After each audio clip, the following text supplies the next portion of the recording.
पाण तो पैदा कयो कि न मूं चई कि न मूं चई हक मौला की न मूं चई हक मौला की न मूं चई हक मौला की न मूं चई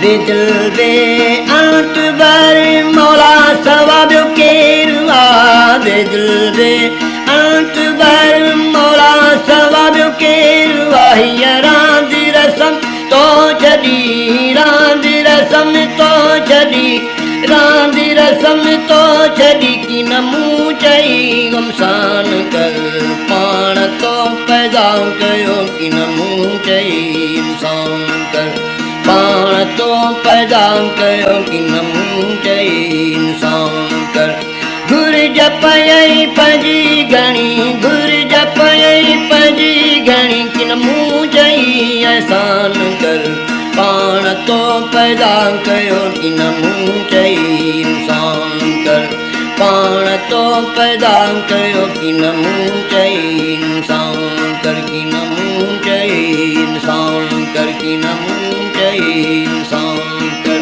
मूं चई हक मौला की न मूं चई हक मौला की न मूं चई। कादर बख्श बैदल सिंध जो अज़ीम सूफ़ी शाइर बुज़ुर्ग आलिम ऐं कामिल आरिफ थी गुज़रियो आहे। संदन विलादत सन 1431 हिजरी मुताबिक़ 1815 में रोढ़ी में थी। संदन वालिद गिरामी जो नालो फ़कीर मोहम्मद मोहसिन हुयो जेको शाह इनायत झोक वारे जे सिलसिले जे हिक बुज़ुर्ग हज़रत सैयद अब्दुल वहाब शाह जीलानी जो मुरीद ऐं हज़रत मीर जानुल्लाह शाह रुज़वी सानी जो ख़लीफ़ो हुयो। हज़रत फ़कीर कादिर बख्श बैदल क़ुरान हदीस फ़िक़ह ऐं ॿियनि उलूम जा फ़ारिग़ुल तहमील आलिम ऐं मुबल्लिग़ हुया। हज़रत कादिर बख्श बैदल दस्त बैत मुरीद हज़रत जानुल्लाह शाह रुज़वी सानी जो हुयो जॾहिं त बातनी फैज़ हज़रत लाल शहबाज कलंदर खां मिलियुसि। हज़रत फ़कीर कादिर बख्श बैदल सिंधी सराइकी ऐं उर्दू खां सवाइ फ़ारसी ऐं अरबी ॿोलीअ में निज़म ऐं निसर जा 23 किताब लिखिया आहिनि जंहिंमें संदसि फ़ारसी ऐं अरबी कलामनि जा दीवान ऐं मुसनवीरनि पिणु शामिल आहिनि। पाण पंहिंजे वक़्त में तसौफ़ जे सिलसिले जो सरवाण ऐं बेबाक मुफ़क्किर थी गुज़रिया आहिनि। फ़कीर कादिर बख्श बैदल जो विसाल तारीख़ 14 ज़ुल्क़द 1299 हिजरी मुताबिक़ 15 जनवरी 1873 ईस्वी में थियो।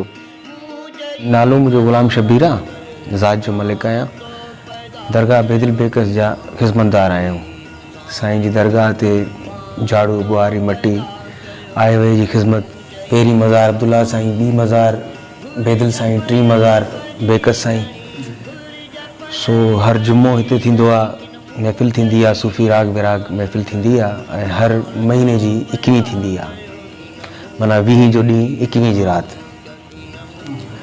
बेदिल नालो बि मुर्शिद लाल साईं रखियो। तव्हांजो नालो बेदिल आहे, वञी 21 कयो, मौला मुश्किल कुशा जी 21 कयो। हर 21 जी राति असां तव्हां वटि ईंदासीं। 7 ॿोलियुनि जो साईं शाइर आहे, हस्त ज़बान शाइर आहे साईं। फ़ारसी, अरबी, उर्दू, सिंधी, हिंदी, सराइकी, पंजाबी। मेलो थींदो आहे साईं जो ज़ुल्क़द जे महीने में 14, 15, 16। रमज़ान शरीफ़ जो चोथों रोज़ो 5 जी राति। 2 मेला थींदा आहिनि। 3 मेलो थींदो आहे साईं जन जो तालिब आहे साईं सिकाइल साईं नवाब शाह सिकाइल सैयद बादशाह आहे। सूफ़ी विरागी ईंदा आहिनि। आबदा परवीन भी थी वही आहे, सनम मारवी आहे, या ॿिया काफ़ी फ़नकार आहिनि। इहे 3 मज़ारूं आहिनि साईं जन जूं। बाक़ी साम्हूं साईं जन जे पेरनि ॾऊं उहे वरी साईं जन जो ख़ानदान आहे।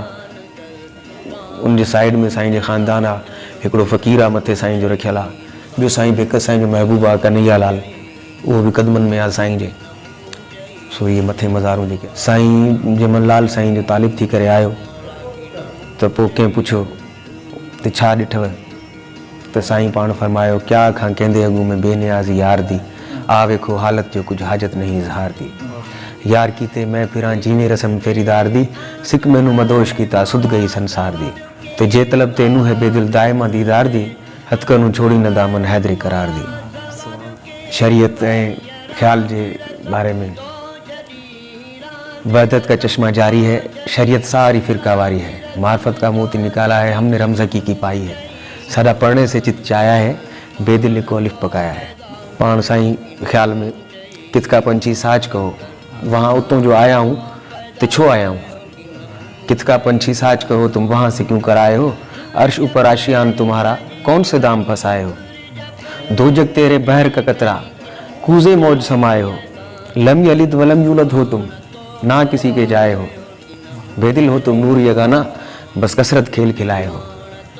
कितका पंछी साज कहो तुम वहाँ से क्यों कर आए हो। उन खां अलावा पंहिंजे सिंध खां पाकिस्तान खां काफ़ी ज़ाइरीन जेके आहिनि सरकार जन साईं कादिर बख्श बेदिल साईं जे नाले सां मशहूरु आशिक़ानो आला शहनशाह बुज़ुर्ग दरवेश आहे।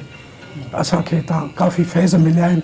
उन्हनि फैज़नि जे तवसुत सां दुनिया बि आहे, पर असीं पाण त पंहिंजी अहिड़ा आहियूं ई आहियूं हिन दरगाह जा, हिन दरगाह खां फैज़ वठण लाइ जीऊं पिया।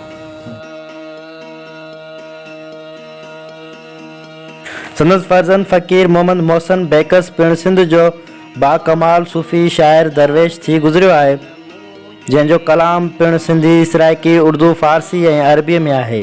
फ़कीर मोहम्मद मोहसिन बेकस सिर्फ़ु 23 वरियनि जी उमिरि में तारीख़ 5 रमज़ानुल मुबारक 1297 हिजरी मुताबिक़ 1882 ईस्वी में विसाल कयो। दरगाह शरीफ़ जा 152 उर्स मुबारक थी गुज़रिया आहिनि। हर जुमे जे ॾींहं ते अक़ीदतमंदनि जो अचणु ऐं हाज़िरी भरण जारी सारी आहे। दरगाह में मस्जिद शरीफ़ सां गॾोगॾु जुमे जी निमाज़ बा जमायत सां थींदी आहे ऐं इलाइक़े जा 200 खां वधीक ॿार पिणु पंहिंजी दीनी तालीम वठण लाइ ईंदा आहिनि।